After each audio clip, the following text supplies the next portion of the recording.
National Herald मामले में ED के विशेष वकील जोहेब हुसैन ने कहा, सुनवाई के दौरान वरिष्ठ सॉलिसिटर जनरल उपस्थित हुए और आदेश में मौजूद त्रुटियों की ओर इशारा किया गया।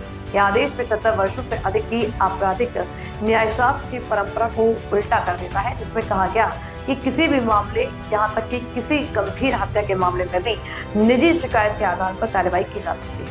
जिस विवादित आदेश को हमने चुनौती दी, उसमें कहा गया है कि बिना पंजीकृत एफआईआर के पीएमएलए के तहत कार्रवाई नहीं की जा सकती। हमने यह स्पष्ट किया कि निजी शिकायत में प्रकरण की जानकारी एक सक्षम मजिस्ट्रेट द्वारा ली जाती है, जिसे दिल्ली हाईकोर्ट और सर्वोच्च न्यायालय में भी स्वीकार किया है। इसलिए धोखाधड़ी और आपराधिक साजिश के निर्धारित अपराध के अस्तित्व पर कोई सवाल नहीं था, और जैसे ही इस अपराध के अस्तित्व पर कोई सवाल नहीं होता, मनी लॉन्ड्रिंग का अपराध स्पष्ट रूप से स्थापित हो जाता है। High Court, upheld by the Supreme Court, therefore the existence of the scheduled offence was not in question. And the moment existence of scheduled offence of cheating and criminal conspiracy is not in question, the offence of laundering is clearly made out, because judicial mind has been applied.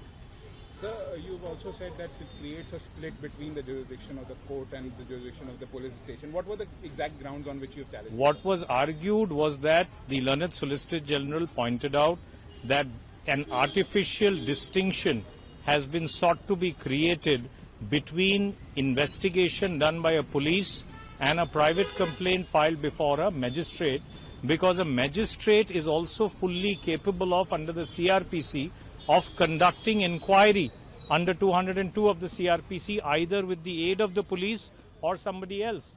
The magistrate, when a complaint is filed before it, examines the complainant, examines the witnesses, examines the entire complaint, and then takes cognizance.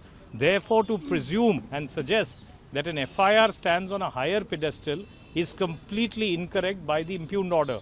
The impugned order holds that unless there is an FIR, PMLA proceedings cannot be triggered, ED can't proceed.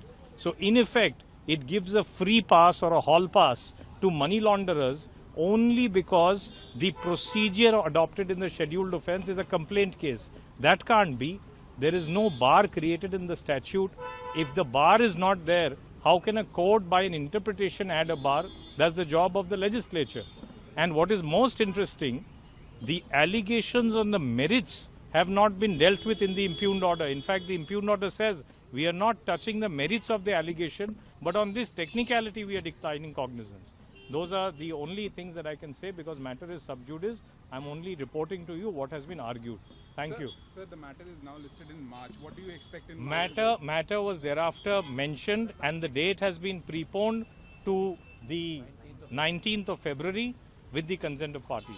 So what do you expect on that day? What will happen on that day? The court has directed that replies should be filed 1 week in advance and served to the ED, so we are expecting a final hearing.